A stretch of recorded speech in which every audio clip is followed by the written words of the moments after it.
जी, ये आर्ग्यूमेंट का राउंड 2 है। हाँ। 7 मिनट है। पहले तो मैं आपसे अर्ज करूं कि आपने कहा कि जब कायनात ही नहीं थी तो वक्त भी नहीं था, कुछ भी नहीं था। कैसे नहीं था? खुदा था, एक एग्जिस्टेंस तो था ना खुदा का। तो जब खुदा था तो वक्त भी होगा। ऐसा नहीं कि कुछ भी नहीं था, खुदा था। अच्छा, बाकी एक आपने कहा साहब आप साबित कीजिए, आपके पास भी लॉजिक है, मेरे पास भी लॉजिक है। मेरा जिम्मेदारी नहीं है साबित करना कि खुदा है। बर्टन रसल ने बड़ी अच्छी बात कही। बर्टन रसल ने बड़ी अच्छी बात कही। मैं आपसे अगर ये दावा करूं कि चाय की केतली मरीख के चारों तरफ घूम रही है, मार्स के चारों तरफ, तो ये आपका काम नहीं है कि आप साबित करें कि कोई चाय की केतली नहीं है। ये मेरा काम है, मैंने दावा किया है। ये दावा तो मजहबी लोग करते हैं कि खुदा है। मैं क्यों साबित करूं कि नहीं है? जब तक आप मुझे कन्विंस नहीं कर दे, मैं नहीं मानूंगा। आपकी जिम्मेदारी है, मेरी जिम्मेदारी नहीं है। दोयम ये कि ये जो आप कह रहे हैं, जो गैप्स हैं, ये गैप जब जब किसी मजहब को चैलेंज करते हैं, जब ऐसा कोई बात आती है तो हंगामा हो जाता है कि जब वो चैलेंज करे किसी फेथ को। ये तमाम साइंस जो है, इसे मुख्तलिफ जगहों पे मुख्तलिफ वक्तों में मजहब ने रोकने की कोशिश की है। ये किताब है religion and science, Burton Russell की, पढ़िएगा, अच्छी लगेगी आपको। तारीख ही है साइंस, मजहब की साइंस से उसका यही रिश्ता है। अच्छा, अब ये हम सोचें कि बहरहाल ये वजूद जो है मजहब और ये बिलीव इन गॉड इंसान को बेहतर बना देता है, तो एक काम कीजिए, हिंदुस्तान वर्ल्ड का नक्शा लीजिए और मार्क कीजिए कि रिलीजन कहाँ कहाँ जाता है, कहाँ कहाँ, चाहे वो लैटिन अमेरिका हो या मिडल ईस्ट हो या फार ईस्ट हो या हिंदुस्तान के वो इलाके जहाँ मजहबियत ज़्यादा है। रख दीजिए नक्शा ना। अब दूसरा नक्शा कि कहाँ कहाँ नाइंसाफ़ी, रिप्रेशन, औरतों के हुकूक की पामाली, जुल्म, डिक्टेटरशिप कहाँ है। नक्शा एक ही होगा। तो आप मुझे बताएं कि जो इसका तरकीब इस्तेमाल क्या है। खुदा का तरकीब इस्तेमाल तो बताइए। आप छोटी सी दवा सड़क पे बेचते हैं, उसकी भी तरकीब इस्तेमाल बताते हैं। इसके इस्तेमाल से तो फायदे नहीं हुआ किसी को। जो सारे के सारे खराब मुल्क हैं, खराब समाज हैं, वो सारे जुल्म खुदा के नाम पे करते हैं। वो गलत करते हैं, सही करते हैं, मुझे क्या लेना देना उससे। इस्तेमाल से मालूम होता ना। एक विस्की की बोतल कभी शायद देखी हो आपने, लाल रंग की होती है, उस पर रोशनी अच्छी पड़ी, इंतहाई खूबसूरत लगती है, क्या बिगाड़ लिया किसी ने? उसका इस्तेमाल गलत है, इसलिए आप उसे नापसंद करते हैं। इसका इस्तेमाल गलत है, इस तसव्वुर का इस्तेमाल ही गलत है और हमेशा से गलत हुआ। देखिए इंसानी तारीख देख लीजिए, आज देख लीजिए, हिंदुस्तान देखिए, दुनिया देख लीजिए, क्या हो रहा है। इसे कैसे इस्तेमाल कर रहे हैं? फेथ वाले लोग क्या फेयर हैं, जस्ट हैं, जो अपने खुदाओं पे यकीन रखते हैं, वो किस तरह के लोग? वो लोगों को इंसाफ देते हैं, वो बेहतर इंसान बने। तो इस दवा का फायदा क्या है? चलो बहुत फायदा हो रहा तो मैं इस्तेमाल कर लूंगा। मुझे तो इस दवा का कोई फायदा दिखता ही नहीं। मुझे तो ऐसा लगता, मैं एक और बात बताऊं, अगर कोई आदमी मजहबी है और अच्छा आदमी है तो मैं उसकी बहुत इज्जत करता हूँ, इसलिए कि मेरा ख्याल है मजहबी आदमी का अच्छा होना मुझसे अच्छा होने से ज्यादा मुश्किल है। भाई हर चीज की एक लिमिट है। आप इतना भाग सकते हैं, इतना नहीं भाग सकते, इतना वजन उठा सकते, इतना नहीं उठा सकते, इतना दूर देख सकते हैं, इतना दूर नहीं देख सकते। उसी तरह कॉमन सेंस कहता है कि आप में नेकी का भी एक कोटा होगा। अब आप अगर सुबह जाते हैं अपनी इबादत गाह और इबादत करते हैं तो बाहर निकलते हैं तो आप तो ये महसूस करते हैं कि आपने एक बहुत अच्छा काम किया, आपकी नेकी का एक बहुत बड़ा कोटा खर्च हो गया, जिससे किसी को कोई फायदा नहीं। मैं तो नहीं जाता हूँ तो मुझे तो किसी को खाना खिलाना पड़ेगा, किसी बेवा की मदद करनी पड़ेगी। मैं अपना कोटा कैसे कंज्यूम करूँ? आप अपना कोटा, सारे मजहबी लोग इंतहाई यूजलेस कामों में यूज करते हैं। उसके बाद भी अगर आप में बच्ची है थोड़ी सी शराफत, तो भाई वाह क्या करते। एक तो मुझे ये बात बहुत अच्छी लग रही है कि दोनों ही विद्वान समय को मानते हैं और बहुत समय से अपनी दलीलें और बाज़ दफ़ा समय से पहले अपनी तकरीरें पूरी करके अपनी अपनी कुर्सी पर बैठ रहे हैं। ये इस आर्ग्यूमेंट का राउंड 2 पूरा हुआ। अब रिबटल का राउंड 2 है और उसके बाद क्रॉस एग्जामिनेशन होगा। नहीं, आपका आर्ग्यूमेंट हो गया सर। हमारे यहाँ स्कूल के सिलेबस में पंच परमेश्वर कहानी पढ़ाई जाती है, प्रेमचंद जी की लिखी हुई। आप निश्चिंत रहिए, आपकी कोई राउंड में मिस नहीं होने दूंगा। रिबटल का राउंड 2 मुफ्ती शमाइल लतीफ़ साहब। असल में जो हकीकी प्रॉब्लम है, असल प्रॉब्लम है वो ये है कि जावेद साहब के पास कॉन्सेप्ट ऑफ गॉड क्लियर नहीं है। इन्होंने कहा कि कायनात से पहले खुदा तो था, तब भी तो टाइम होगा। ये टाइम कायनात का हिस्सा है। हम खुदा, उस खुदा को मानते हैं नेसेसरी बीइंग का टाइमलेस होना जरूरी है, क्योंकि वो टाइम का क्रिएटर है। जब उसने टाइम को क्रिएट किया तो वो खुद टाइम पे कैसे होगा? उसने जब स्पेस को क्रिएट किया तो खुद स्पेस में कैसे होगा? अगर वो टाइम एंड स्पेस को पहले से ही उसका पाबंद है तो फिर किस चीज को उसने क्रिएट किया? लिहाजा ये सवाल गलत है कि खुदा था तो टाइम होगा। बिल्कुल नहीं, टाइम के पाबंद हम है, खुदा नहीं है। हम फिजिकल वर्ल्ड से ताल्लुक रखते हैं, वो मेटाफिजिकल रियलिटी है। दूसरी चीज इन्होंने मिसाल दी कि चाय की केतली हवा में घूम रही होगी, और पता नहीं शायद वो बर्टन रसल का उन्होंने हवाला दिया। बहरहाल यही प्रॉब्लम है। प्रॉब्लम यही है कि हम चीजों के दरमियान डिफरेंशिएट नहीं कर पाते। ये जो आपने मिसाल दी ये इमेजिनेशन है, और मैं जो साबित कर रहा हूं वो लॉजिकल नेसेसिटी है।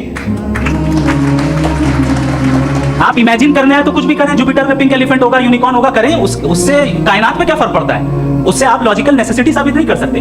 मैं तो उस प्राइम कॉज की बात कर रहा हूं, उस नेसेसरी बीइंग की बात कर रहा हूं जिसके बगैर इस कायनात का एग्जिस्टेंस मुमकिन नहीं है। दूसरी चीज, मजहब को साइंस चैलेंज करती है वगैरह वगैरह, ये हमारा टॉपिक ही नहीं है। मैं इस पे बात करूंगा तो फिर मेरा वक्त चला जाएगा। मजहब के ऊपर चूंकि हमारी डिस्कशन नहीं है, साइंस को मजहब और बिलखुसूस मैं और हमारा वर्ल्ड व्यू कम से कम साइंस को पीछे नहीं करता है, साइंटिज्म की मजम्मत करता है। इसकी वजाहत मैंने पहले कर दी। दूसरी चीज इन्होंने कहा वर्ल्ड का नक्शा लीजिए, वर्ल्ड मैप लीजिए, दो अलग अलग जगह की। हजरत मैंने ये होमवर्क किया था और मैंने मिडिल ईस्ट का एक नक्शा लिया और यूरोप का एक नक्शा लिया, ये मजहबी इलाका और ये लिबरल और एथीस्ट इलाका। मुझे पता चला कि सबसे ज्यादा रेप केसेस जो है वहां पर है।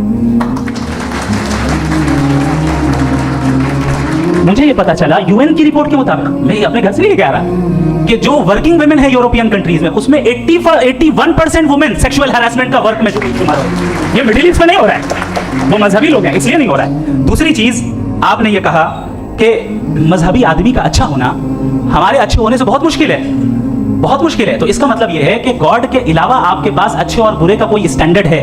मैं चाहूंगा कि कन्वर्सेशनल स्टाइल वाली डिस्कशन और सेगमेंट पे इसी पे बात कर लेते हैं। Thank you very much. ये रिबटल का राउंड 2 है, आपके पास 5 मिनट का वक्त है और इसके बाद क्रॉस एग्जामिनेशन शुरू करेंगे। आप चाहें तो जो इन्होंने सवाल पूछे उनके जवाब आप रिबटल में भी दे सकते हैं। जी देखिए, पहले तो ये बात कि ये मिसाल गलत है। इन्होंने पहले ही हमको डिसार्म कर दिया। पहले अकल से मामला सॉल्व नहीं हो सकता, लॉजिक से आप पहुंच नहीं सकते। ये एक मेटाफिजिकल चीज़ है। मेटाफिजिकल अजीब सा लफ्ज़ है, ठीक है, किसी को माने नहीं मालूम इसके, तो ऐसा लगता है कोई बड़ी चीज़ है। अरे भाई क्या होता है मेटाफिजिकल, बताओ, खड़ी हो। ये एक लफ्ज़ है जो कहीं भी इस्तेमाल हो जाता है।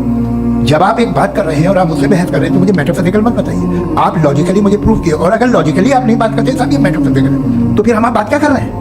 मेरा आपका किस जबान में कॉन्वर्सेशन होगा? और ये कहना कि वक्त पहले नहीं था तो फिर क्यों कहते हैं ये हमेशा से और हमेशा रहेगा? हमेशा वक्त है, तो आप कैसे कहते हैं वो हमेशा से है और हमेशा रहेगा? हमेशा का मतलब है कोई वक्त, अगर वक्त ही नहीं है तो हमेशा कैसे? बाहर रहेगा। अब मैं ये देखता हूँ, आपने कहा ना कि वहाँ रेत ज़्यादा होते हैं, तो हम एक बात देखते हैं, ये दुनिया जिसमें वो कादर मुतलक है, जिसकी मर्जी के बगैर पत्ता भी नहीं हिलता, वो ओमनीपोटेंट है, ये दुनिया चल कैसे रही है? और इस दुनिया का हाल क्या है? 45,000 बच्चे जो 10 साल की उम्र से कम थे वो गाजा में मरे। भूख से काला हांडी में बच्चे मरते हैं और डिप्थेरिया से मरते हैं। डिप्थेरिया अजीब मर्ज है, गले में जाली बनना शुरू होती है, बच्चा नीला हो जाता है, गरीब का बच्चा। इसलिए क्यों पास ये कादर मुतलक है जो चाहे कर दे, इसलिए आप दुआएं मांगते हैं हमारी, ये काम कर दे वो कर दे, तो इसका मतलब डे टू डे लाइफ में वो इंटरफेयर करता है और ये देख रहा है। अगर वो वाकई भी है फॉर डिस्कशन से, तो मैं जब दुनिया देखता हूँ तो मेरे दिल में उसके लिए कोई इज्जत नहीं पैदा होती। ये क्या कर रहे हो तुम पूरे ऑल पावरफुल हो, ओमनीपोटेंट हो, ओमनी प्रेजेंट हो। तुम तो वहां गाजा में रहे होगे ना, तुम्हारी जगह हो। तुम देख रहे थे कि बच्चे की कैसे धज्जियां उड़ गई, तुम देख रहे थे और तुम चाहते हो मैं तुम्हारी प्रस्तिश करूंगा, तुम हो भी। अरे यार, इससे अच्छे तो हमारे चीफ प्राइम मिनिस्टर हैं, कुछ तो ख्याल करते हैं। आप किसकी इबादत कर रहे हैं? अगर वो है भी, ये दुनिया नाइंसाफी से, जुल्म से, जबर से, तशद्दुद से भरी हुई। और आप ये मत कहिएगा कि वो देख रहा है और वो बताएगा एक दिन। अगर वो देख रहा है और इंटरफेयर नहीं करता तो आप दुआ की मांगते हैं। आप कहते हैं मेरा ये काम कर दे, इसके मतलब है वो दखल दे सकता है, वो आपको नौकरी दिलवा सकता है, भले दूसरे आदमी को ना मिले, मगर आपका काम कर देगा क्योंकि आपने दुआ मांगी है। तो जब वो आपको नौकरी दिला सकता है, लड़की की शादी कर सकता है, बेटे को ग्रीन कार्ड दिलवा सकता है, तो कम से कम ये जो मर रहे हैं बच्चे, इनको रोक जाए, कुछ तो कर। मुझे तो दुनिया में, इस दुनिया का कोई मालिक है, इसका ओमनीपोटेंट कोई रूलर है और ये दुनिया ऐसी चल रही है। मैं तो चाहूंगा कि भाई ना हो, अगर हो तो बड़ी शर्मिंदगी की बात है। शुक्रिया। देवियों और सज्जनों, इस बहस के 2 राउंड और 2 रिबटल पूरे हो चुके हैं। अब सबसे जरूरी और सबसे मुश्किल राउंड शुरू हो रहा है, क्रॉस एग्जामिनेशन का। अब इन विद्वानों की सज्जनता की एक परख भी होगी और वक्त हमने 16 मिनट का तय किया है। पहला सवाल आप पूछना चाहेंगे? जी बिल्कुल। आप माइक ले लीजिए।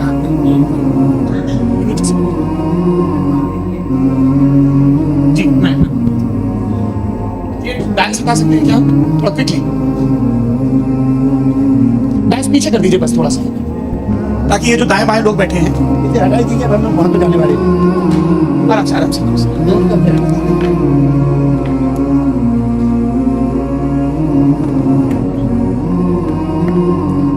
इस बीच आप लोग भी अपने अपने सवाल तैयार कर लें।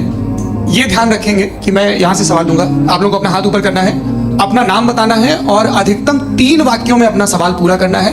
कई लोग सवाल की जगह भाषण देने लगते हैं, उससे आज बचना है। जी मुफ्ती साहब, पहला सवाल आपका, 16 मिनट है, हम दोनों लोगों के सवाल हैं। जी जी बहुत शुक्रिया। आपकी जो अभी बात हुई बहुत अहम थी, मैं इसको चाहूँगा कि आगे डिस्कस करूँ, लेकिन चूंकि अभी ये वो सेगमेंट है क्रॉस एग्जामिनेशन, तो सबसे पहला सवाल आपसे ये है कि जो मैं इतनी देर से कॉन्टिंजेंसी आर्ग्यूमेंट आपको बता रहा था, ये अकल से ही बता रहा था हजरत, आप ये बताएं कि आप इन्फिनिट रिग्रेस ऑफ कॉजेस को पॉसिबल मानते हैं या नेसेसरी बीइंग के एग्जिस्टेंस को सही समझते हैं? क्योंकि 2 ही ऑप्शन हो सकता है, आप ये बताएं। देखिए, आपको मैं ईमानदारी से बात करूँ, एक तो मैं कॉन्टिजेंसी वर्ड नहीं समझता, और इस वक्त भी जो आपने अंग्रेजी के अल्फाज इस्तेमाल किए वो जरा थोड़े से मुझे डिफिकल्ट और कॉम्प्लिकेटेड है, तो आप जरा सिंपल जबान में सवाल कर सकते हैं। बिल्कुल कर सकता जी। हूँ। यूनिवर्स की हर चीज कॉन्टिंजेंट होने का मतलब ये है कि वो अपने एग्जिस्टेंस में किसी के ऊपर डिपेंडेंट है। जो भी चीज डिपेंडेंट होगी वो चीज इंडिपेंडेंट नहीं हो सकती, तो उसका कोई ना कोई कॉज होगा। तो अब आप क्या समझते हैं कि ये इन्फिनिट रिग्रेस है, यानी कॉज पर कॉज, कॉज पर कॉज, कॉज पर कॉज, और कभी कोई यानी एंडलेसली चलता रहा? क्योंकि अगर ऐसा होगा तो हम तो एग्जिस्टेंस में आते ही नहीं। लॉजिकली ये मुत्तफक अलैह चीज है, मुत्तफक अलैह अग्री अपॉन। इस पे हमने एग्री किया था कि मुश्किल शब्द आएगा तो अर्थ बताना पड़ेगा। तो इन्फिनिट रिग्रेस तो पॉसिबल नहीं है, तो कहीं ना कहीं आपको रुकना पड़ेगा ऐसे नेसेसरी बीइंग में। नहीं, कोई जरूरत नहीं रुकने की, किसने कहा रुकना पड़ेगा? आप रुकते हैं खुदा पे, आप नहीं रुकते। आप कहते हैं वो हमेशा से, जब उस वक्त से जब वक्त नहीं था। आप कहाँ रुकते हैं? ये अब हुआ था वो, आप नहीं कहते। हम क्यों नहीं मान सकते कि यूनिवर्स जो है और बल्कि मल्टीवर्स जो है वो हमेशा से है, वो बनती है, बिगड़ती है। एक हमारे यहाँ एक चीज़ है, ब्लैक होल, वो समेट लेता है वापस, फिर ब्लास्ट होता है, फिर फैल जाता है, और इसमें हमारी तो खैर कोई औकात ही नहीं है। इंसान की एक छोटे से जर्रे पे हम 50-60 साल की उम्र रखते हैं, जो करोड़ों अरबों साल की कायनात उसमें, और पैदा भी इतने आए थी बेहुदा वजह से हुए थे। तो इसमें है ये सोचना कि इसकी वजूहात और ये क्यों है, ये डिपेंडेंट है, ये हम देख रहे हैं, क्या मालूम। आप सोचिए कि ये जो फैल रही है कायनात, ये कहाँ फैल रही है, ये कहाँ जा रही है, और ये फैल क्यों रही है? अरे बना लीजिए, तुमने रुको, मुझे काफी है। ये फैल क्यों रही है? ये और कौन सी कायनात जिसे मैं दूरबीन से देखता हूँ तो 2 बिलियन लाइट ईयर पे है, उससे मेरा कोई वास्ता ही नहीं है। 2 बिलियन ईयर यानी अगर मैं 80,000 माइल्स पर सेकंड से चलूं तो 20 करोड़ साल में वहां पहुंच जाऊंगा। इसकी जरूरत क्या थी? ये दुनिया, ये कायनात में इंसान अशरफुल मखलूकात के लिए बनाई गई ना, तो ये सब ये दूर टर्म समझ में आया। इसमें कोई खास समझने वाली बात भी नहीं। ये जो अल्टीमेट कहा यह जाता है कि ये जो पूरी यूनिवर्स है, ये जो दुनिया है, ये इंसान के लिए बनाई गई। अच्छा, ये सब इंसान के लिए, तो साथ सही है ना? बिल्कुल, लेकिन इसका ये मतलब नहीं कि किसी चीज के पीछे रीजन आपको नहीं पता तो रीजन नहीं है, इसे कहते हैं नहीं, मुझे नहीं पता, लेकिन मेरी जिम्मेदारी नहीं है। वो बिल्कुल सही कहा था उसने, बर्टन रसल ने, आपने उसे मजाक में टाल दिया कि भाई आप एक दावा कर रहे हैं, मैं क्यों कहूं कि ये गलत है दावा? आप प्रूफ कीजिए, मेरे पे जिम्मेदारी ही नहीं है, मैंने थोड़ी कहा है। आप प्रूफ कीजिए कि ये सही है। आप आर्गुमेंट ऑफ कॉन्टिजेंसी आप का जवाब कोई ही नहीं सवाल दे रहे पूछना चाहेंगे? हैं? आप सवाल पूछना चाहेंगे मुफ्ती साहब से? क्योंकि ये क्रॉस एग्जामिनेशन का दौर है। आप जैसे पहले बोल रहे थे फेथ को लेकर कुछ। मैं ये पूछना चाहूंगा कि खुदा ने जो भी रेवलेशन किए हैं, एक मतलब के नहीं, बहुत से मजहबों में किए हैं, अलग अलग रेवलेशन है। कहीं कुछ एक बातें हैं, कॉन्ट्रडिक्शन भी है आपस में, कहीं कुछ आप कर सकते हैं, कहीं कुछ नहीं कर सकते। ऐसा नहीं है कि सबकी कोड ऑफ मॉरल एक है। तो ये किस्सा क्या है? अब आप ये देखिए कि मुझे कभी कभी लगता है कि जो फुटबॉल फाइनल होता है, लाखों लोग होते हैं, फिर वो टीवी कवर कर करोड़ों लोग, अगर उसमें खुदा की एक बूमिंग आवाज आ जाती, मैं गॉड हूँ, तो सारे लोग अभी सुन लेते और टीवी पे भी सुन लेते, किस्सा खत्म होता। ये इतनी राजदारी क्या है कि तुम सामने कुछ तो सबूत दे दो हमें सॉलिड। ये साहब, ये यूनिवर्स कैसे बनी, इससे मसला क्या हल होगा? मैं पूछूंगा आपसे खुदा कैसे बना? क्यों नहीं पूछूंगा कैसे बना? बल्कि वो तो कायनात से कहीं ज्यादा इंटेलिजेंट है, कायनात से कहीं ज्यादा कॉम्प्लेक्स। जी वो हमेशा से आप कहेंगे मैं मान लूंगा। अच्छा, दोयम वो कादिर मुतलक, यानी कादिर मतलब ओनली इम्पोर्टेंट, जो चाहे कर सकता है। आपको नौकरी दिलवा सकता है, आपकी अच्छी जगह शादी करवा सकता है, आपके पड़ोसी का मुकदमा हरवा सकता है, आपसे जिता सकता है, सब काम करता है। थोड़ा सा माइक क्लोज। वो इस दुनिया को चला कैसे रहा है? ये दुनिया कैसे चल रही है? आपको इस पर हैरत नहीं होती? या कयामत के बाद कभी एक जस्टिस होगा, जब ये बच्चा मर चुका होगा, जिसकी धज्जियां उड़ गई बम से, इसको इंसाफ मिलेगा तब। अच्छा, अब जवाब जी, मैं सीधे आगे सबसे पहले आपने रेवलेशन और स्क्रिप्चर्स की बात की, इस पे मैं बात कर सकता हूं, लेकिन आज नहीं करूंगा क्योंकि वक्त कम है। कभी और इस पे डिस्कस करेंगे, मैं तैयार हूं उस पे भी बात करने के लिए। ये अभी से राउंड 2 की भूमिका तय हो रही है। Does God exist? राउंड 2। जी। चूंकि आज गॉड के एग्जिस्टेंस पे बात है तो मैं उसी के रिलेटेड जो है आपके सवालात को एंटरटेन भी करूंगा और मैं भी पूछूंगा। आपने कहा कि आपने साबित ही नहीं किया, जबकि आर्गुमेंट ऑफ कॉन्टिंजेंसी बुनियादी आर्गुमेंट है। आप मुझे कॉन्टिजेंसी का मतलब बताइए, आपका मतलब क्या कॉन्टिजेंसी? कॉन्टिंजेंसी का मतलब ये हुआ कि हर वो वजूद जो किसी भी चीज का पाबंद है, हर वो वजूद या हर वो चीज जो अपने एग्जिस्टेंस में किसी भी चीज के पाबंद है और उससे बाउंड है, उसको उसकी जरूरत है, उस पर डिपेंड करती है, तो जाहिर सी बात है कि उसका कोई ना कोई कॉज होता है। ये तो अकल की बात है, ये आप रीजनिंग की बात करते हैं, मैं वही कर रहा हूँ। दूसरी चीज आपने ये बात कही कि इतने बिलियन लाइट ईयर्स दूर है, उसका मेरा क्या लेना देना। फिर मेरे ख्याल से आपको ये नहीं कहना चाहिए I think therefore I am an atheist. आपको सोचना चाहिए, सिर्फ आप एक लिमिटेड दायरे में रहकर नहीं सोचें बल्कि बाहर निकलकर सोचें। आपने तीसरा सवाल किया, आपने 2-3 सवाल एक साथ। ऐसी बात है ना कि ये कुछ को इतराज हो जाएगा आप पे कि आप कुछ भी सोचें, ये इजाजत आपको है नहीं, मुझे है।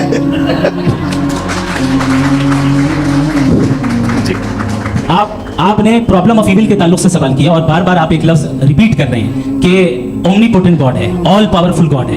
यही तो दरअसल समझना है कि गॉड का कॉन्सेप्ट क्या है। प्रॉब्लम ऑफ इविल जो है, प्रॉब्लम ऑफ इविल दर हकीकत 2 असम्पशंस पर कायम है। अगर आप इन 2 असम्पशंस को समझ जाएं तो ये प्रॉब्लम नहीं रहेगी, आर्गुमेंट आपको समझ में आ जाएगी कि ये कोलैप्स कर जाता है। पॉइंट नंबर 1 यानी जो आपका सबसे पहला फॉल्स असम्पशन है कि गॉड मर्सीफुल है, ओमनीपोटेंट है, दुनिया में जुल्म हो रहा है। लेकिन आपको ये समझना चाहिए कि हमारे वर्ल्ड व्यू के मुताबिक गॉड सिर्फ ओमनीपोटेंट और सिर्फ मर्सीफुल नहीं है, बल्कि वो ऑल वाइज भी है और वो ऑल नोइंग भी है। उसके हर काम के पीछे हिकमत और विजडम है। ये कोई जरूरी नहीं है कि वो हिकमत और विजडम आपको समझ में आए या मुझे समझ में आए। अगर आप जो समझ रहे हैं उसके मुताबिक आप फैसला कर रहे हैं, ये लिमिटेड पर्सपेक्टिव से आर्गुमेंट है। और इस चीज को हम अपनी दुनिया में, अपने लाइफ में, डेली लाइफ में इस प्रिंसिपल को एक्सेप्ट करते हैं। हम जब किसी डॉक्टर के पास जाते हैं, डॉक्टर के पास जाकर वो अगर उसने हमें कोई दवाई दी है तो हम ये तो नहीं कहते कि जब तक आपके पास जितना नॉलेज और जितना विजडम नहीं है, आपने क्यों ये दवाई दी है, तब तक हम इस चीज को एक्सेप्ट नहीं करेंगे। नहीं कहते, हम उसकी अथॉरिटी को तस्लीम करते हैं। क्यों? क्योंकि उसकी हम जानते हैं कि वो नॉलेजेबल है, वो विजडम वाला है, हमसे ज्यादा नॉलेज और हमसे ज्यादा विजडम है। मैंने डॉक्टर में खुदा में बड़ा निकल से डॉक्टर पढ़ा लिखा होता है एक, तो मैं उसकी बात सुनूंगा। दुआएं ये नहीं, कुछ जवाब नहीं है सर प्लीज, अगर सब ऑडियंस से बोलने लगेंगे तो फिर मतलब नहीं सर बहस का। मतलब आप ये कहें कि क्योंकि आप डॉक्टर पे बिलीव करते हैं इसलिए खुदा पे बिलीव किए, क्या ये मिसाल आपको समझाने के लिए आर्गुमेंट है, इस पे आपको एतराज नहीं है। तो सिंपल बात ये है कि मैं अगर ये यकीन करूँ कि ओमनीपोटेंट उसकी मसलिहत है, ये जो बच्चे मर रहे हैं ये मसलिहत है उसकी, मुझे नहीं चाहिए उसकी मसलिहत नहीं, ये तो समझना है, मतलब एक्सपीरियंस। अच्छा, इस आपने अभी मेरी बात पूरी सुनी नहीं। मैंने कहा आपका पूरा आर्गुमेंट 2 फॉल्स असम्पशंस पर है। एक फॉल्स असम्पशन मैंने बता दिया, दूसरा फॉल्स असम्पशन ये है कि इस दुनिया में इविल के होने का कोई गुड रीजन नहीं है, जबकि हमारे पास बाज रीजंस मौजूद हैं, हमारे पास बाज वजूहात मौजूद हैं। अगर इस दुनिया में इविल ना हो तो आप गुड को डिफाइन कैसे करेंगे? अगर जुल्म ना हो आप इंसाफ को समझेंगे कैसे? अगर तारीकी ना हो तो आप राइट को समझेंगे कैसे? अभी और सुन लें, अभी और बाकी है। ये तो बात बहुत पसंद आई साहब मुझे कि जब तक रेप ना हो तब तक औरतों की इज्जत का ख्याल आप, आपने मेरा जवाब पूरा सुना ही नहीं। जब तक के बच्चों का कत्ल ना किया जाए तब तक आपको बच्चों की मासूमियत की इज्जत। आपने पूरा जवाब सुना ही क्या बात, क्या आपने नुक्ता निकाला? आपने पूरा जवाब सुना ही नहीं। आप सुन लें, मेरी बात सुन लें। ये मैंने आपको एक चीज बताई। दूसरी चीज, इस दुनिया में हम आए हैं टेस्ट के लिए, हमारा टेस्ट हो रहा है और हर इंसान का अलग अलग अंदाज में टेस्ट होता है। और इस दुनिया में अगर इविल मौजूद है तो वो इविल जरिया है हमारे अंदर ह्यूमन नोबल क्वालिटीज को डेवलप करने का और अलग अलग फील्ड में प्रोग्रेस करने का। और अगर हमारे अंदर और इस दुनिया में इविल नहीं होता तो बताइए टेस्ट का मतलब क्या होता? अगर मैं अपने स्टूडेंट को एमसीक्यूज दूं और उसमें सिर्फ राइट आंसर लिख कर दे दूं और कहूं तुम्हारा टेस्ट हो गया, ये मीनिंगलेस है। इस दुनिया में अगर हम टेस्ट के लिए आए हैं तो जाहिर है गुड एंड इविल दोनों मौजूद है। तो अगर गुड एंड इविल दोनों मौजूद है तो ये इविल भी खुदा का बनाया हुआ है। जी हाँ, खुदा का बनाया हुआ है। लेकिन अच्छा, चलो अच्छी बात। जी बिल्कुल, तो बिल्कुल खुदा ने मतलब बनाया। अभी तो ये है कि जो मेजॉरिटी है दुनिया में वो इविल है, तो ये खुदा एक्चुअली इविल के साइड पे लग रहा है मुझे। बिल्कुल मैं बताता हूं। मेजॉरिटी में तो वो है। क्या बात कर रहे हैं भाई आप? मैं बहुत- कोई भी जो मुंसिफ होगा, चाहे आपका अपना घर हो जिसके आप सबसे बड़े हैं, चाहे आपकी ऑर्गेनाइजेशन हो जो आप चलाते हैं, वहां पर आप इविल रखेंगे साबित करने को कि बाकी लोग शरीफ हैं। मेरी बात सुनिए। क्या ये आर्गुमेंट ही गलत है? अगर- कि जब तक कि कोई इविल नहीं होगा तब तक के शरीफ आदमी शरीफ नहीं लगेगा। अगर एग्जामिनर गलत ऑप्शन दे रहा है तो एग्जामिनर इविल नहीं हो गया। जो गलत ऑप्शन को सेलेक्ट कर रहा है वो फेल होगा। क्रिएटर ने इविल को बनाया है लेकिन वो इविल नहीं है। अच्छा। सुनिए मेरी बात, let me complete sir. Creator ने इविल को बनाया है टेस्ट के लिए, वो इविल नहीं है। इविल वो होगा जो उसे इख्तियार करेगा। छुरी को बनाने वाला गलत नहीं होता है, छुरी का गलत इस्तेमाल करने वाला गलत होता है। रेप को कैसे गलत इस्तेमाल करते हैं? रेप इंसान के फ्री विल का नतीजा है भाई। ये रेप कैसे गलत इस्तेमाल होता है? अब सुन ले, अब सुन ले। गलत इस्तेमाल होता है। हाँ मैं बता रहा रेप कैसे गलत हूँ, मैं बता रहा हूँ जी। कि जो इविल इस दुनिया में मौजूद है उसके कई सारे तरीके हैं। एक तरीका इंसान का अपना फ्री विल है। अब अगर कोई रेपिस्ट रेप कर रहा है तो इसका गॉड का कसूर नहीं है, वो अपने फ्री विल का गलत इस्तेमाल कर रहा है, उसको सजा मिलनी चाहिए और उसी के लिए जहन्नम बनाई गई है। ये फ्री विल का भी बड़ा चक्कर है। आप जब कोई बुरा काम करते हैं, कोई बुराई होती है, तो ये कहा जाता है कि ये फ्री विल है। 7 billion free wills are moving on this planet. 7 billion free will. और एक आदमी अपनी फ्री विल से मुझे कत्ल कर दे तो मैं खुदा की मर्जी से मनाऊंगी कि इसकी फ्री विल की वजह से। मेरी मौत खुदा के हाथ है या ये फ्री विल वाले के हाथ? खुदा ने फ्री विल का निजाम बनाया है और उस निजाम का गलत इस्तेमाल करके कोई आपको मार रहा है, इस्तेमाल करके मेरा कत्ल कर देता है। अब मेरी मौत का जिम्मेदार कौन है? वो इंसान जिम्मेदार है। वो इंसान। जी। तो ये कहना कि और उसको सजा मिलेगी। तो अब आप आगे चलिए कि ये तय करना कि अल्लाह ही या अल्लाह ने खुदा ही जिंदगी देता है, खुदा ही मौत देता है, ये गलत है। बिल्कुल गलत नहीं है। हाँ, नहीं। निजाम उसी ने बनाया फ्री विल का। निजाम मौत और हयात को उसी ने बनाया। You are contradicting yourself. अभी आपने कहा कि एक आदमी ने फ्री विल से आपको मार दिया, इसमें उसे फ्री विल दी गई थी, उसने गलत इस्तेमाल किया। 7 billion free wills are moving on this planet और आप चाह रहे हैं कि मैं सिर्फ खुदा का ध्यान करूं। ये 7 बिलियन फ्री विल्स को मुझे लुक आफ्टर करना पड़ेगा कि नहीं? ये तो तबाहियां कर रही हैं और तबाहियां ज्यादा हो रही हैं। बिल्कुल। तो अगर आप बताएं अगर खुदा नहीं है फॉर एग्जांपल, हाँ। तो आप ईविल को कैसे डिसाइड करेंगे? यानी how can you define evil objectively without God? देखिए, दुनिया में 2 तरह के जानवर हैं। एक तो अकेले रहते हैं जंगल में और एक जो ग्रुप्स में रहते हैं। ग्रुप में जो भी रहेगा, चाहे वो आपका फाउंडेशन हो, चाहे कोई क्लब हो, चाहे कोई पॉलिटिकल पार्टी हो, चाहे कोई यूनिट हो, उसमें आपको इंटरैक्ट करने के रूल बनाने पड़ेंगे। यानी लोग तय करेंगे। लोग तय करेंगे। अगर लोगों ने ये तय किया कि किसी का रेप करना सही है, आप जस्टिफाई करेंगे? आपका फाउंडेशन तो ये हो गया ना कि लोग ईविल डिसाइड करेंगे। नहीं। अरे दुनिया में ऐसे ग्रुप्स हैं जो रेप को जायज मानते हैं सर्टेन हालत में। मैं डिटेल में नहीं जानूंगा, आप नहीं जानते। ये जो आईसिस वाले थे जिन्होंने क्या किया था, तो उन्होंने क्या किया उसका खुदा से कोई ताल्लुक नहीं है सर। मैंने सिंपल सवाल किया कि ईविल को आप डिफाइन करते कैसे हैं? आगे वापस आइए। जी। आप साथ में तभी रह सकते हैं जब कुछ आप ऐसे उसूल डेवलप करें जिसमें हर एक का बेसिक तहफ़्फ़ुज़, हर एक का बेसिक राइट हो और हर एक को कोई आराम मिले। यही तरीका है किसी भी ऑर्गेनाइजेशन जिसमें एक से ज़्यादा लोग हैं और वो ऐसी चलती है जिंदगी। उसमें अगर आप गड़बड़ करेंगे तो तबाही होगी, नुकसान होगा, बर्बादियाँ आएंगी। और अगर उसमें आप घर ले लीजिए ना, एक हस्बैंड है, एक वाइफ है, बच्चे हैं, वालदा भी हैं, 2 बहनें भी हैं, एक भाई भी है। अब इसमें कोई निज़ाम आपको चाहिए साथ में रहने का और एक दूसरे पे भरोसा रहे, एक दूसरे के बही ख्वाह हों, एक दूसरे की मदद करें, ऐसी जिंदगी। सर आपकी बात आ गई। आप ये कह रहे हैं कि लोग डिसाइड करेंगे क्या सही है क्या गलत है, यही है? मेजॉरिटी डिसाइड करेगी क्या सही है क्या गलत है? अरे भाई बिल्कुल। मेजॉरिटी अगर ये कहे कि नाजी जर्मनी के साथ जिस तरह मेजॉरिटी थी कि जेनोसाइड करना सही, आप जस्टिफाई करेंगे? उस वक्त आपका ये हाँ, उस वक्त प्लेनेट पे जो लोग थे उनमें कितने लोग हिटलर को सही समझते? अच्छा, प्लेनेट की मेजॉरिटी तय करेगी सोसाइटी की नहीं। प्लेनेट की मेजॉरिटी गॉड के एग्जिस्टेंस को सही मानती है, आप क्यों नहीं मानते?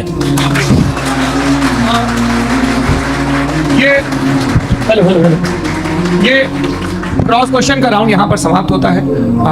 और ये बड़ा अच्छा है कि इस तरह से फ्रेगमेंट कर दिया गया है ताकि जो मटेरियल ऊपर जा रहा है जवाब दे दूं। जी। प्लेनेट की ज्यादातर मेजॉरिटी कुछ दूसरे मजहबों के खुदा को मानती है। नहीं, आप तो मेजॉरिटी की बात कर रहे अच्छा, ये closing हैं। argument। आप ये कह रहे हैं ईविल और गुड को डिसाइड मेजॉरिटी करेगी। मेजॉरिटी जो कर देना सही हो जाएगा। इसको जैसा आप ही लोगों ने तय किया है उसी फॉर्मेट को फॉलो कर लेते हैं। भाई मैंने तो भले लोगों पे एतबार किया पर तब मॉडरेशन तय किया। जी, आपके पास 5 मिनट का वक्त है, क्लोजिंग आर्गुमेंट है, उसके बाद हम ऑडियंस से क्वेश्चन आंसर लेंगे जावेद साहब के क्लोजिंग आर्गुमेंट के बाद। ओके, बहुत शुक्रिया। हमारा जो टॉपिक है डज गॉड एग्जिस्ट, मैं इस पे इतने एकेडमिक तैयारी करके आया था। मुझे था कि मैंने सोचा था कि कई सारे मैं आर्गुमेंट्स दूंगा, लेकिन वक्त की भी किल्लत और जावेद साहब बार बार इधर उधर चले जा रहे थे तो उसको भी थोड़ा एंटरटेन करना पड़ गया। डज गॉड एग्जिस्ट पे मैं एक ही आर्गुमेंट दे पाया। आर्गुमेंट्स बहुत हैं और डेफिनेटिव आर्गुमेंट्स हैं और मेरे आर्गुमेंट को किसी एक राउंड में भी इन्होंने एंटरटेन नहीं किया और रिफ्यूट नहीं किया। एक राउंड में भी नहीं, एक राउंड में भी नहीं। और ना ही अभी आपका क्लोजिंग आर्गुमेंट है, नहीं, वो बता देना। Argument of contingency sir. अरे मैं आपसे कई बार कह चुका हूं कंटीजेंसी का मतलब। अब मैं कैसे समझाऊं आपको आपस में, हाँ, आप और कितने आसानी से समझाऊं मैं? मुझे तो नहीं समझ में आ रहा है। आप अपनी आर्गुमेंट जब कंटीजेंसी उर्दू में बोल सकते हैं। हाँ, आप अपनी बात पूरी कर ले जी। आखिरी 4 मिनट। दूसरी चीज, just a minute please ma'am, can I talk? दूसरी चीज ये है कि आपने एक तो इसका जवाब नहीं दिया, दूसरा आपने गॉड के ना होने पर कोई डेफिनेटिव आर्गुमेंट नहीं दिया। सिर्फ मजहब पे बात कर रहे हैं आप। मजहब तो आज हमारा टॉपिक ही नहीं था। आज तो हमारा टॉपिक आप मजहब से ले लेकर आईएस तक चले गए। भाई हमारा क्या ताल्लुक है उससे? We condemn them. और उसका गॉड से क्या ताल्लुक है? अगर कोई गलत काम कर रहा है, किसी ने किसी को कत्ल किया, किसी ने किसी का रेप किया, उसको सजा मिलनी चाहिए। और आपके पास कोई भी rational strong foundation of morality नहीं है। आपने कहा कि मेजॉरिटी तय करेगी सोसाइटी की, वो सही होगा। मैंने कहा हिटलर को, फिर आप सही कहेंगे नहीं नहीं नहीं, प्लेनेट की सोसाइटी की मेजॉरिटी तय करेगी। तो प्लेनेट की मेजॉरिटी गॉड के एग्जिस्टेंस को मानती है, आप कह रहे हैं ये रिलीजियस है। तो यानी आपके पास कोई स्ट्रॉन्ग फाउंडेशन नहीं है ऑब्जेक्टिव मोरालिटी का। ऑब्जेक्टिव मोरालिटी का अगर कोई फाउंडेशन है तो वो सिर्फ गॉड है, गॉड है, गॉड है। थैंक जी, ये मुफ्ती शमाइल नदवी साहब का क्लोजिंग आर्गुमेंट था। अब हमारे पास जी जी ये बड़ा अच्छा है कि दोनों लोगों को मॉडरेटर से शिकायत भी और बोल रहे हैं भाई हमारी शाबाशी भी तो करते चलो। अब मेरी बात जी, आपके पास जावेद अख्तर साहब 5 मिनट का वक्त है, ये आपका क्लोजिंग आर्गुमेंट है, टाइम रीसेट कर दें जी। देखिए, बहुत सारी बातें हैं। गॉड का डेफिनेशन दुनिया के किसी भी रिलीजन में है कि वो इम्पोर्टेंट है, वो प्रेजेंट है, he is just, he is kind, he loves you and so. मैं जब दुनिया देखता हूँ तो मुझे कोई ऐसा सुप्रीम पावर यहाँ दिखाई नहीं देती है जो इंसान की बहबूदी के लिए कुछ कर रही हो, कमजोर को बचा रही हो, मदद कर रही हो, जालिम को पीछे हटा रही हो। मैं नहीं देखा, तारीख में नहीं। एक तो अगर है और ये देख रहा है तमाशा, तो उसका होना न होना बराबर है। दो ये कि ये जो है, जब आप ये कहते हैं कि कायनात जिसकी कंटीजेंसी है, मैं देखिए मतलब इस्तेमाल किया मैं, तो ये कैसे हो सकती है भाई? और फौरन आप सरेंडर कर देते हैं कि जाहिर है कि इसका बनाने वाला तो इससे 10,000 गुना ज़्यादा कॉम्प्लिकेटेड होगा, उस पर आपके होने पे कोई इतराज नहीं, उसे वो टाइमलेस है, वो पहले से था, टाइम तो बहुत बाद में आया। ये सब आप मानने को तैयार है जिसका आपके पास कोई सबूत नहीं, आपके पास कोई रीजन नहीं। आपकी तारीफ क्या है मजहब की? बिलीफ की, जो खुदाओं का बिलीफ है, ये कॉन्स्टेंटली गलत साबित होता रहा है। मतलब आप कहें कि अरिस्टोटल के ज़माने में तो सब जाहिल थे, वो भी इतने ही यकीन से खुदा पे यकीन रखते थे, जो अब नहीं रहा। ये भी नहीं रहेगा, आप लिख लीजिए। और इसके आधार आपको दुनिया में दिखाई देना शुरू हो चुके हैं। ये बहस कि आज से 100 साल पहले इस तरह हो सकती थी, यहाँ तक तो आपको हम ले आए हैं। तो सर अरे इनको मदद की जरूरत नहीं भाई, सेल्फ सफिशिएंट आदमी, आप क्यों इनकी मदद कर रहे हैं? Sir please. तो ये जो है तमाम बातें अपनी जगह है। ये एक पैकेज है, आप अकेले, कोई आदमी ऐसा नहीं तो सिर्फ गॉड को मानता है, उसके साथ बहुत पैराफर्नेलिया आता है, अलग अलग पैराफर्नेलिया आते हैं। They are only, they have always created chaos in the society। मैं तो आपको सीधा ऑफर देता हूँ कि दुनिया में 10 इम्पोर्टेंट बिलीव है। आप एक मानते हैं, 9 नहीं मानते, 9 में आप एथियस्ट हैं, 9 को आप बिल्कुल रीजनेबली मेरी तरह देखते हैं। तो 90 मजहबी आदमी भी 90% एथियस्ट है, वो दूसरे खुदा नहीं मानता, एक खुदा मानता है अपना वाला, बाकियों को कहता है गलत है। अगर आप मानना ही बंद कर दे तो आपका 10% चांस है कि आप सही हैं और 90% चांस है कि आप गलत हैं। मेरा मशवरा है, आप मानना छोड़ दिए तो 50% चांस होगा कि आप सही हैं और 50% चांस होगा, 40% आप गेन करेंगे बाय बिकमिंग एथियस्ट। ये एक फरसूदा ख्याल है, ये खत्म हो रहा है। हो सकता है मेरी जिंदगी में ना हो, लेकिन ये हो जाएगा। जो बातें हैं ये इनको आप मेटाफिजिकल, ये वैसे रिस्पेक्टेबल टर्म दे दिए, ये तो उन लोग के हैं जिन्हें ना फिजिक्स मालूम थी ना मेटा मालूम था, ये उन्होंने आपको दिए। जी, बहुत शुक्रिया आप दोनों लोगों का। और अब इस बातचीत का आखिरी राउंड शुरू होगा, डज गॉड एग्जिस्ट की ये बहस मुफ्ती शमाइल नदवी और जावेद अख्तर साहब के बीच। आप लोग अपने अपने हाथ ऊपर करेंगे, मैं यहाँ से तय करूंगा। और माइक हमारे पास है क्या? एक ही माइक है ऑडियंस के लिए? 2 माइक है, एक इस तरफ एक इस तरफ, ठीक है। तो जी, सबसे पहले हमारी सहयोगी है मारिया शकील जी, पूछिए सवाल। थोड़ा सा रुकेंगे ताकि कैमरे का फ्रेम आप पर आ जाए, आपकी तो प्रैक्टिस है टीवी की। जी नदवी साहब, मैं खुदा को मानती हूँ, पहले मैं इसी फरमाइश से शुरू कर रही हूँ और ये बता रही हूँ मैं मानती हूँ, लेकिन कुछ सवाल है जो जावेद साहब ने उठाया, उसका जवाब आपको देना चाहिए।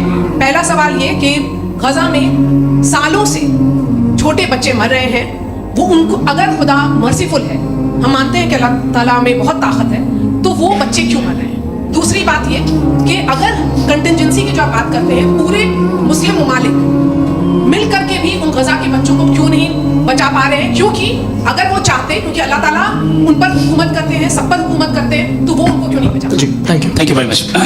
बहुत अच्छा किया आपने इस चीज़ को जिक्र कर दिया, मैं इसको और अच्छे से एक्सप्लेन करने की कोशिश करता हूँ। देखें, जहां तक आपने कहा कि गजा के बच्चों को मारा जा रहा है, देखिए 2 वर्ल्ड व्यू है, एक एथिस्टिक वर्ल्ड व्यू, एक थीस्टिक वर्ल्ड व्यू है। बच्चे मर रहे हैं दोनों वर्ल्ड व्यू में, लेकिन हमारा वर्ल्ड व्यू कह रहा है कि रिकॉम्पेंस है, ये कह रहे हैं कि उनका मरना बेकार जाने वाला है, कोई उसका रिकॉम्पेंस नहीं है, क्योंकि इनके यहाँ आखिरत और अल्लाह का कोई तसव्वुर या गॉड का कोई तसव्वुर नहीं है। आपने ये सवाल किया कि गॉड मर्सीफुल है, क्यों नहीं रुकता? ये मैंने बताया कि ये मिसकंसेप्शन है लोगों के दरमियान कि गॉड को सिर्फ मर्सीफुल और ओमनीपोटेंट समझते हैं। गॉड के सिर्फ यही 2 एट्रीब्यूट्स नहीं है, गॉड के कई सारे एट्रीब्यूट्स हैं, उनमें से अल हकीम भी है, उनमें से ऑल वाइज भी है, ऑल नोइंग भी है। लिहाजा अगर इस दुनिया में किसी को तकलीफ आ रही ही है और गॉड उसको नहीं रोक रहा है। वो इसलिए नहीं रोक रहा है क्योंकि इंसानों को फ्री विल दिया गया है। ठीक इसी सुनिए ठीक इसी तरीके से अगर एक डॉक्टर किसी छोटे बच्चे को इंजेक्शन लगा रहा है, उसे तकलीफ पहुंच रही है, उसके लिमिटेड पर्सपेक्टिव के एतबार से ये गलत हो रहा है और डॉक्टर बुरा है। लेकिन जब आप ब्रॉडर पिक्चर को देखेंगे, आपके और हमारे पास सिर्फ एक पिक्सल है, हमें इतना नजर आ रहा है कि गजा में कत्ल हो रहा है, लेकिन इसके पीछे कितना रिकॉम्पेंस उनको मिलने वाला है, पूरा पिक्चर गॉड के पास है। तो एक पिक्सल से आप पूरे पिक्चर को कभी भी जज नहीं कर सकती। आप इसमें कुछ जोड़ना चाहेंगे? आपको कुछ बोलना है इसमें? भैया आपने बहुत अच्छा जस्टिफिकेशन दिया। या आप वो जो वहाँ के प्राइम मिनिस्टर इजराइल के उन्हें भेजिए, बहुत बहुत शुक्रिया। आप जस्टिफिकेशन दे देना कि अगर गॉड नहीं है तो बच्चे क्यों मर रहे हैं, आप बताएं। वो ये सवाल पूछ रहे हैं कि अगर आप ईश्वर का अस्तित्व नहीं मानते हैं तो उन बच्चों की मौत को आप कैसे इंटरप्रेट करते हैं? ये दुनिया जो है, जो ताकतवर लोग होते हैं वो एक नाइंसाफी करते हैं। तो ये अच्छा काम है, आपके नजदीक तो नेचर नाइंसाफी पे मबनी है। अरे मेरे भाई, आप नेचर की कहाँ बात करें, इंसान की बात जी, करें। ये तो फिर जब मैं इंसान की बात कर रहा था आप नेचर की बात करने लगे। Cross examination. हाँ, अब आप मुझे बोलने नहीं देंगे तो अलग बात है, आप बोलिए, मैं मुझे जी नहीं, ये क्रॉस एग्जामिनेशन। क्रॉस एग्जामिनेशन तो ले लेंगे जी, बोलिए। बात यह है कि ह्यूमन सोसाइटी तभी साथ में रह सकती है जब वो मोहब्बत से, एकता से, एक दूसरे के एहतराम करके रहे। इसके अलावा पॉसिबल नहीं, अकेले तो इंसान रह नहीं सकता। वहाँ पर कुछ लोग हैं जो फाउल करते हैं, वो फाउल हमेशा से तारीख में होता है। आज ये हो रहा है, जो हो रहा है बहुत बुरा हो रहा है, बहुत जालिमाना है, बहुत जाबराना है। उसको आप कहें कि ये बच्चों को कॉम्पनसेशन मिल जाएगा या इसकी मतलब इंजेक्शन है, इंजेक्शन तो हेल्थ के लिए दिया जाता है। आप ये कह रहे हैं कि ये बच्चों की जो धज्जियां उड़ रही हैं ये इंजेक्शन है, ये टेस्ट है, ये टेस्ट है और उस टेस्ट में उनको ऐसा रिकॉम्पेंस मिलेगा जो आपके तस्वुर के बाहर है। ये आप 3 बरस के बच्चे को बारूद से उड़ा के टेस्ट ले रहे हैं। वाह, वो नहीं ले रहा है, खुदा नहीं उड़ा रहा है, इजराइल उड़ा रहा है। ये तो उसको अगला कंडेम सवाल लेते हैं। अगला सवाल लेते हैं प्रोफेसर पुरुषोत्तम अग्रवाल। मुफ्ती साहब, एक निवेदन आपसे है कि कम से कम थोड़ा सा माइक क्लोज एक रिलीजियस और फिलोसफिकल कर मैम प्लीज। एक रिलीजियस और फिलोसफिकल ट्रेडिशन है जो ब्रह्मांड को यानी यूनिवर्स को ही अंतिम मानती है। सर्वम खलु इदम ब्रह्मम, this is Chandogya Upanishad and it completely rules out the existence और नेसेसिटी, आपके शब्दों में necessity of a creator, the creation itself is the creator. तो एक मिनट प्लीज। दूसरा जो सवाल आपने अभी जो आप बार बार कह रहे हैं कि भगवान विद्वान भी है, वाइज, सब जानने वाला, तो अगर विजडम में दुनिया भर के पापों और अत्याचारों को बर्दाश्त करना शामिल है तो फिर इसका मतलब ये हुआ कि अगर मैं फ्री विल से उसको अपोज करता हूं तो ईश्वर की विजडम और मेरी फ्री विल में कॉन्ट्राडिक्शन है। Because when I am opposing whatever is happening in Gaza, then I am opposing the God's will or God's wisdom. जवाब लेते हैं तो गॉड की विजडम, एक मिनट सर प्लीज सर, ये एक जुमला, गॉड की विजडम है कि गाजा में जो कुछ हो रहा है वो हो रहा है, मैं उसको अपोज कर रहा हूं तो मैं गॉड की विजडम के खिलाफ जा रहा हूं। एक सवाल। दूसरा ये नहीं, आपने 2 ऑलरेडी। सर आप और सवाल कर लें लेकिन मुझे 2 जवाब दे। पहले आपने ये कहा, सुनिए मेरी बात सुनिए। इजराइल के मुताबिक तो ठीक हो रहा है ना? नहीं हो रहा है, ठीक नहीं हो रहा है, मैं बता रहा हूँ क्या हो रहा है। आप तशरीफ रखिए, मैं बता रहा हूँ क्या हो रहा है। Let me complete please. एक सेकंड। ये देखिए, ऐसा है कि ये सब बड़ा आपस में विचार विमर्श के बाद ये तय हुआ था कि कुछ नियम बना लिए जाएं ताकि एक टाइम बाउंड बातचीत चले। और भाई साहब, आप बड़ा जरूरी काम कर रहे हैं लेकिन कैमरे के फ्रेम में आके उस काम को गड़बड़ कर दे रहे हैं। ठीक है गुरु, अब मेरे को कहीं का गुस्सा कहीं निकलना था, सॉरी। नहीं, कोई गुस्सा नहीं है जी। तो प्रोफेसर ने सवाल पूछे, आप उनके जवाब, और थोड़ा ये सब लोग थोड़ा ख्याल रखें भाई, सवाल संक्षिप्त रखें जी। आपने 2 सवाल किया। सबसे पहला ये कहा कि हमारे पास ये कॉन्सेप्ट है कि ये यूनिवर्स खुद नेसेसरी बीइंग है, creation itself is the creator. How irrational is this कि मैं एग्जिस्ट करूंगा बाद में लेकिन अभी एग्जिस्ट कर भी रहा हूं, यानी एक ही टाइम में एग्जिस्ट भी कर रहे हैं, नहीं भी कर रहे हैं। This is not true. दूसरी चीज आपने कहा कि अगर इजराइल में, सॉरी माफ कीजिएगा, Israel doesn't exist, occupied Palestine में अगर ऑक्यूपाइड पैलेस्टाइन में बच्चों को मारा जा रहा है फ्री विल की वजह से और गॉड नहीं रोक रहा, ये कॉन्ट्रडिक्शन है। ये बताइए कि एक एग्जाम में एक बच्चा गलत आंसर लिख रहा है, सुनिए, एग्जामिनर चाहे तो रोक सकता है, क्यों नहीं रोक रहा है? ये कॉन्ट्रडिक्शन है, ये कॉन्ट्रडिक्शन नहीं है। माइक नहीं सर, ये आपस में, ये क्या आपका सवाल?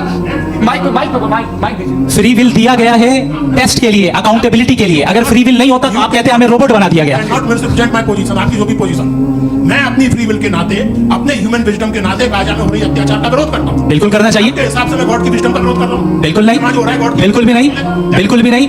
उसका वहां पर गाजा में कत्ल होना ये इंसानों के गलत इस्तेमाल का नतीजा है, फ्री विल के इस्तेमाल का नतीजा है। गॉड इसका हुक्म नहीं देता, उससे रोकता है। यही तो मसला है ना, आपके लिए कॉन्सेप्ट नहीं नहीं भाई, आपने तो बताया था इंजेक्शन लगाने से बच्चे को तकलीफ होगी, ये इंजेक्शन लगा। सर आप ऐसे रेटोरिक स्टेटमेंट दे तब तो कोई मसला नहीं समझते रहे। This is a rhetoric statement, this is not a logical argument sir. I am sorry, I am sorry. आखिरी 30 मिनट बड़े मुश्किल होने वाले हैं जी। मुफ्ती साहब आगे बैठे हैं, इनको माइक दीजिए। हाँ, तरुण माइक आप अपने पास रखिए, आपको कैमरे का फ्रेम पता है जी। सबसे पहले दोनों को मुबारकबाद। एक सर अपना आप नाम बता दें। आप अमेरिका में शिकागो में रहते हैं, इतना मुझे याद है। बताया आप, यासिर नदीम अल वाजिदी मेरा नाम है। जावेद सर आपसे एक क्वेश्चन है इन्फिनिट वीकनेस के नाम से, एक हाइपोथेटिकल सिनेरियो है। मसलन अगर आप सर माइक थोड़ा सा प्लीज क्लोज रखिए। जी अगर आप शायर इसलिए हैं कि आपके कोई उस्ताद शायर थे, और वो इसलिए शायर थे कि उनके कोई उस्ताद शायर थे, और इसी तरीके से हम माजी में पीछे चलते चलते चले जाएं और कहीं ना रुके, तो माफ कीजिएगा आप कभी शायर नहीं हो सकते। लेकिन आप शायर हैं, आपका शायर एग्जिस्ट करता है, इसका मतलब ये है कि आप कहीं ना कहीं रुके हैं। तो मेरा सवाल ये है कि क्या आप इन्फिनिट रिग्रेस ऑफ कॉजेस को लॉजिकल फैलेसी मानते हैं या नहीं मानते? हाँ या ना? मैं इन्हें लॉजिकल फैलेसी नहीं मानता हूँ, लेकिन मेरा प्रॉब्लम यह है कि जब मैं नहीं मानता हूँ तो I continue with this logic जो फैलेसी नहीं हो। आप एक जगह रुक जाते हैं जाके, आप कहते हैं ये गेंद कैसे बनी है, जजीरा कैसे बना, ये समंदर कैसे बना, ये जमीन कैसे बनी, और अचानक गॉड पे जाके आपको ब्रेक लग जाता है। एक बार आप सवाल नहीं करते कि भाई इसको बनाने वाला तो इनसे भी कॉम्प्लिकेटेड होगा, वो कैसे बना, उसके बारे में आपने इत्मीनान कर लिया वो हमेशा से। तो अगर आप उसे हमेशा से मानते हैं तो फिर ये मान लीजिए कि कायनात हमेशा से, क्या तकलीफ है? जी है? अच्छा सर सर सर क्यों नहीं होता? मैं बताऊँ प्लीज प्लीज। आपका शेयर कभी वजूद में आता है अगर शायर इसी तरह चलता है हमेशा? जी माइक माइक मेरे ख्याल से इन्फिनिट रिग्रेस का कॉन्सेप्ट क्लियर नहीं हो पाया सर, रहने दे, लेट्स मूव ऑन। ठीक है। हाँ थोड़ा सा मॉडरेटर का भी ख्याल रखें। नहीं आपने तो रखा है, आपने रखा है। यहाँ पे गौहर रजा साहब है, वो भी एक सवाल पूछना चाहते हैं। माइक यहाँ नीचे से ऑन कर दिए नीचे। पहले तो ये कह दूं कि मैं उन बच्चों से शर्मिंदा हूं जिनको ग़ज़ा में कत्ल किया गया, तो हमारे होते हुए कत्ल किया गया, लेकिन उससे ज़्यादा शर्मिंदगी इस बात से हुई कि मुझे लगा कि मुफ्ती साहब उसको जस्टिफाई कर रहे हैं। बिल्कुल भी नहीं, आप बहुत ही गलत मुझे बात- लगा मैं गलत हो सकता हूं। बिल्कुल गलत मैं है। सवाल पूछ रहा सवाल हूं। मैं देखिए, सवाल अगर पूछ रहा हूं। एक मैं जावेद भाई से डिसएग्री करता हूं। एक सेकंड देखिए, अगर देखिए सर एक सेकंड आप सर वेट वेट अरे आप मैं कुछ मेरे पहले मुझे अपनी बात क्या लेने दीजिए।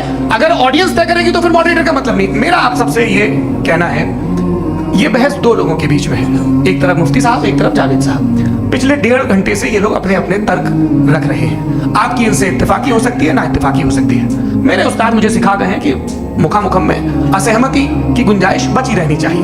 अगर मैं आपकी बहुत इज्जत करता हूँ गौहर साहब, आपने जो कमाल की किताबें लिखी हैं साइंटिफिक डेवलपमेंट, लेकिन मेरी ये गुजारिश है आप सबसे कि यदि आप इन लोगों ने जो बोला उन पर टिप्पणियां करेंगे तो ना वक्त की पाबंदी रहेगी ना अनुशासन। आप सवाल पूछ लें, उस सवाल में जो बात आ जाए वो आ जाए।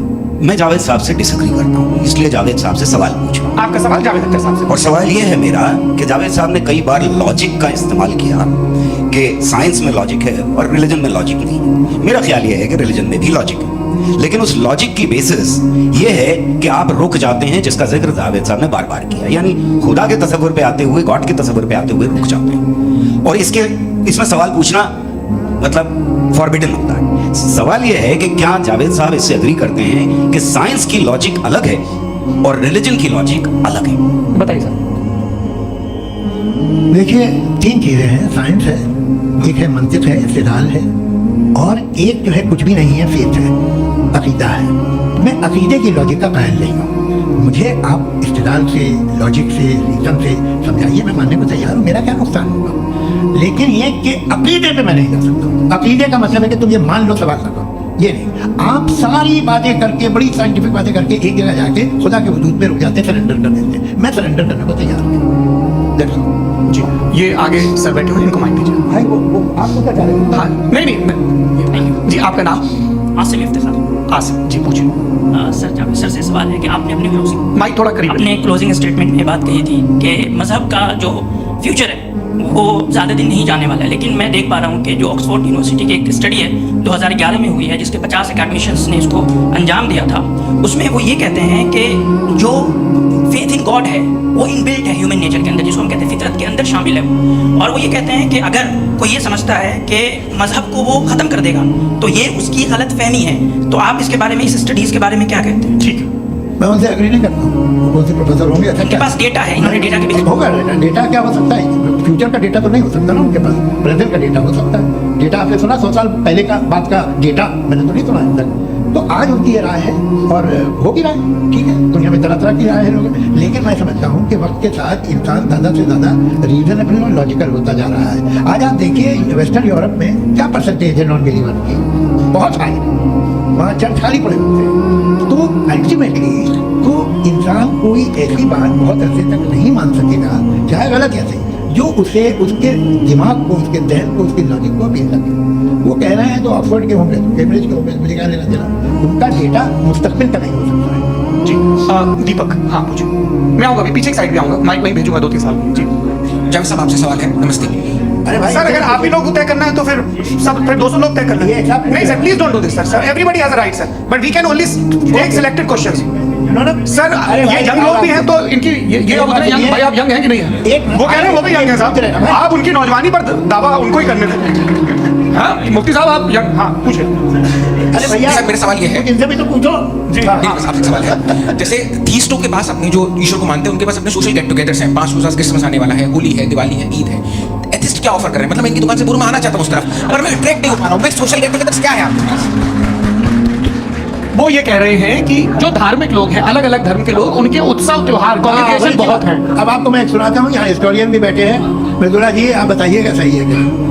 ये एक कॉन्स्टेंटाइन, एक ग्रीक रोमन भाषा था जो क्रिश्चियनिटी आने के 400 साल बाद उसने डिसाइड किया कि मैं क्रिश्चियन हो जाऊंगा, मेरी पूरी स्टेट कैंसिल हो जाएगी। उस जमाने में ऐसे होता था, राजा जो धर्म इख्तियार करता था वो जनता भी कर लेती थी, इसलिए कि वो हो गया था बैंकक्रप्ट। और उसे जो मेडिटेरियन कोस्ट के रिच क्रिश्चियन वो थे मर्चेंट, उससे पैसा चाहिए था। तो उसने कहा यार क्रिश्चियन हो जाओ। तो उसने अपने वजीर से कहा कि भाई ये हिस्ट्री है कि अब हम लोग क्रिश्चियन हो जाते हैं।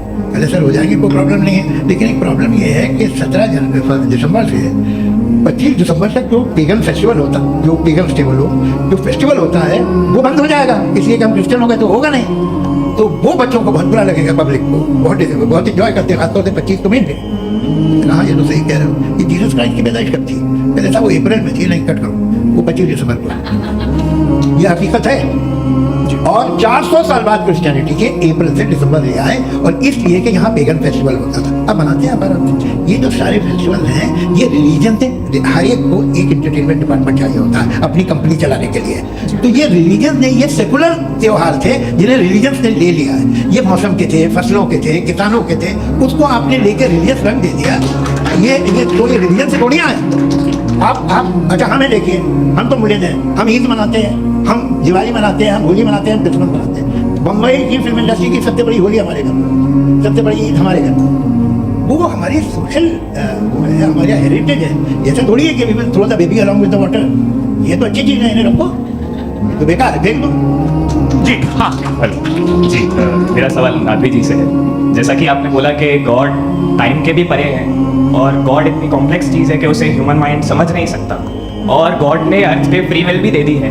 तो आप अपना वक्त ज़ाया क्यों कर रहे हैं गॉड के बारे में बात करके? अपन को तो बात करनी चाहिए कि सोसाइटी को बेहतर कैसे करें। जी, मैं गॉड वही बताता है सोसाइटी को कैसे बेहतर करे। अभी मैं आपका जवाब देता हूँ। आपने कहा कि टाइम पे वो एग्जिस्ट नहीं करता, सो मेरा सवाल ये है कि जैसा आपने बोला कि गॉड बहुत ही कॉम्प्लेक्स चीज है, मैंने कहा ही नहीं कि कॉम्प्लेक्स है, तो आपके अल्फाज है। कॉम्प्लेक्स का लफ्ज गॉड के लिए सुटेबल नहीं है। क्यों? क्योंकि कॉम्प्लेक्स वो चीजें होती हैं जो ऑब्जेक्ट हो। God is not an object जिसको आप इंस्ट्रूमेंट के जरिए लेबोरेटरी में जाकर टेस्ट करें, oh it's very complex. No, वो कोई कार का इंजन नहीं है। मेरा वो फिलोसॉफिकली नेसेसरी बीइंग, ऐसी बीइंग है जो सिंपल बीइंग है। हाँ, आप उसको मुकम्मल तौर पे उसकी तमाम हिकमतों को जान ले और हर चीज को जान ले, ये पॉसिबल नहीं है, क्योंकि वो ऑल वाइज है, आप ऑल वाइज नहीं है, और वो खुदा है, वो आपको सारी चीजें बता दे, ये जरूरी नहीं।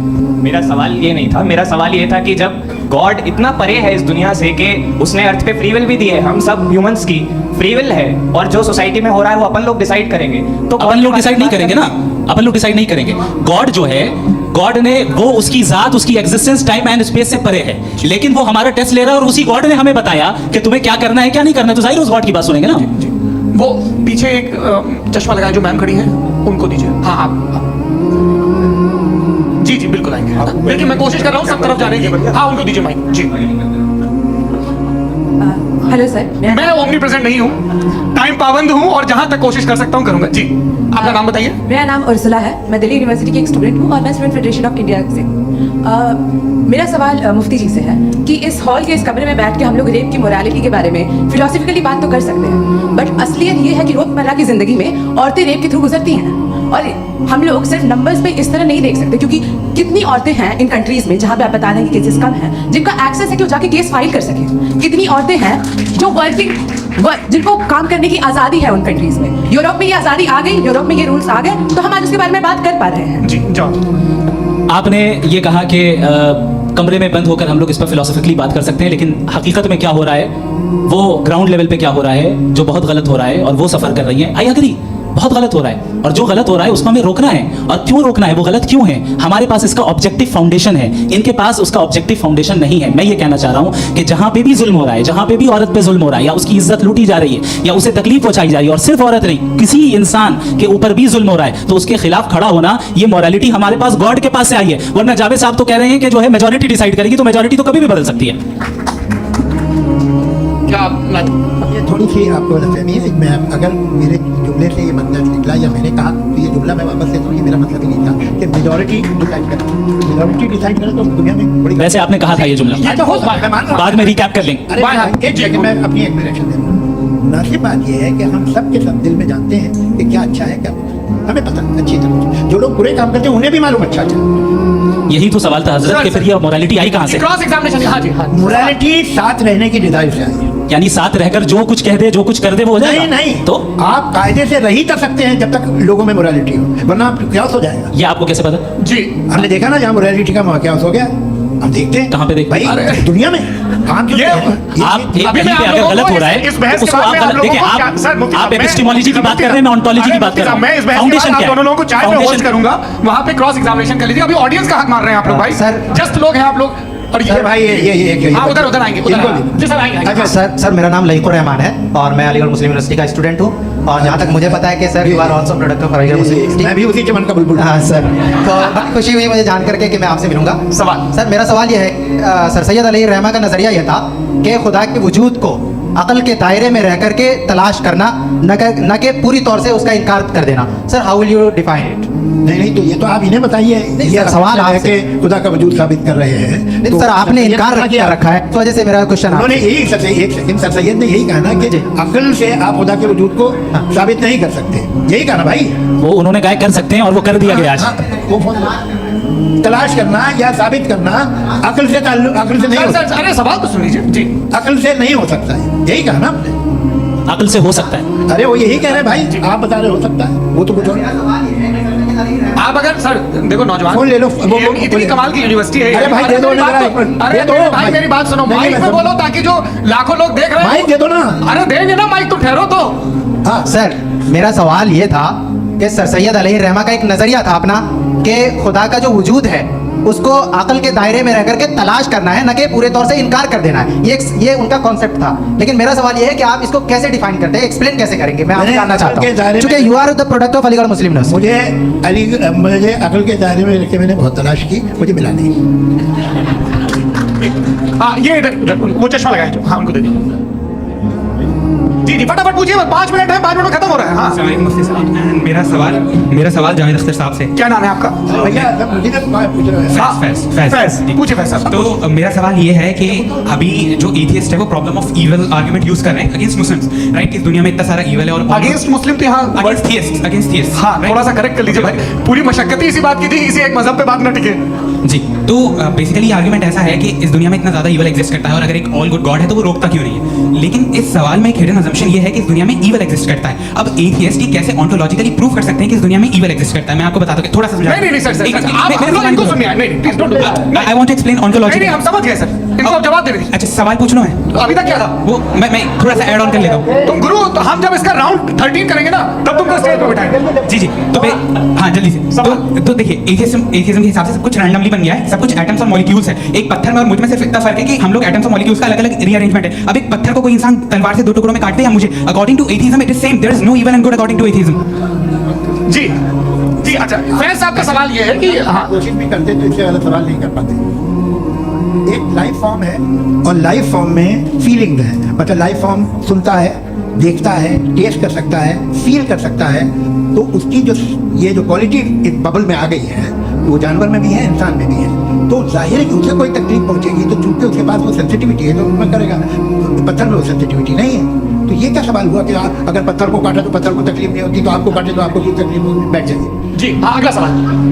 हाँ पूछे जी जावेद अख्तर साहब। अरे भैया सब आप लोग मुफ्ती साहब को छोड़ रहे हैं और मेरे ही पीछे पड़े हैं क्या? हाँ, बोलो भाई। You asked how God can exist when children die in Gaza. हाँ You asked how God can exist when children die in Gaza, and you also mentioned the rise of atheism in Europe. But the same events also are leading many atheists and non-believers to turn towards faith. How do you interpret this contradiction?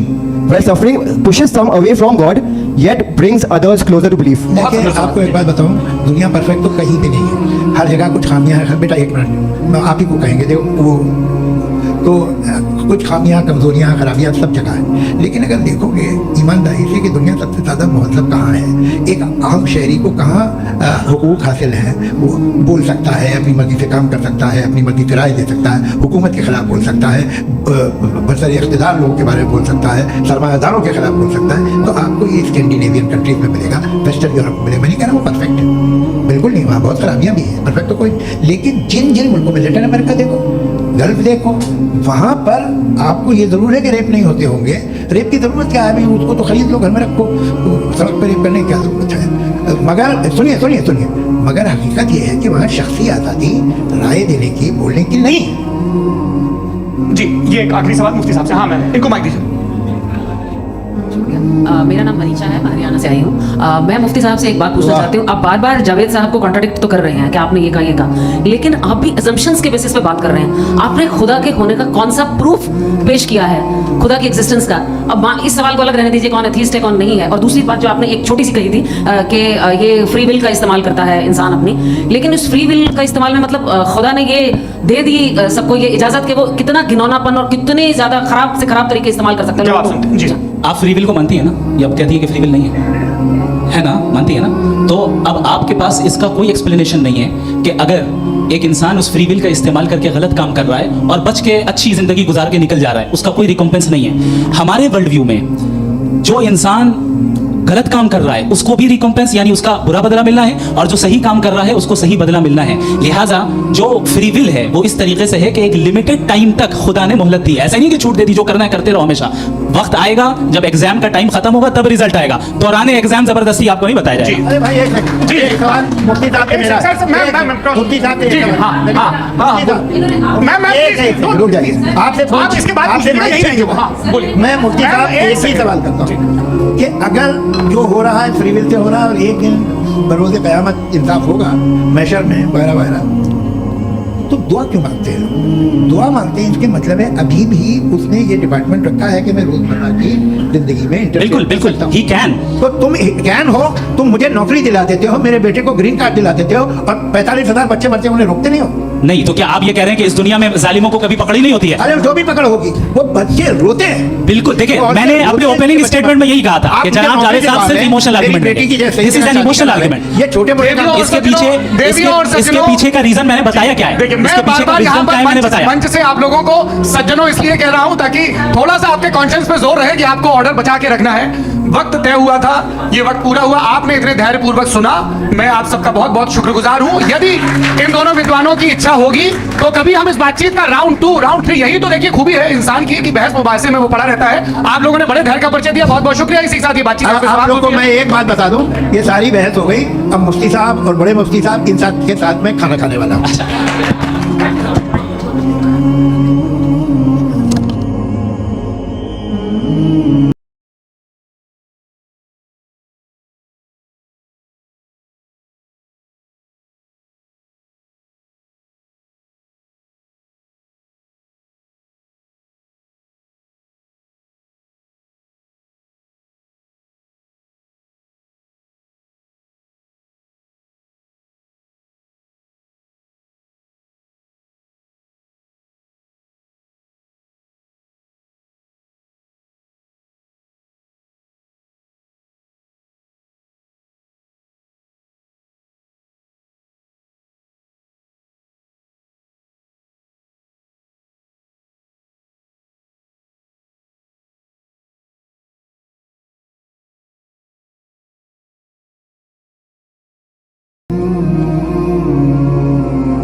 है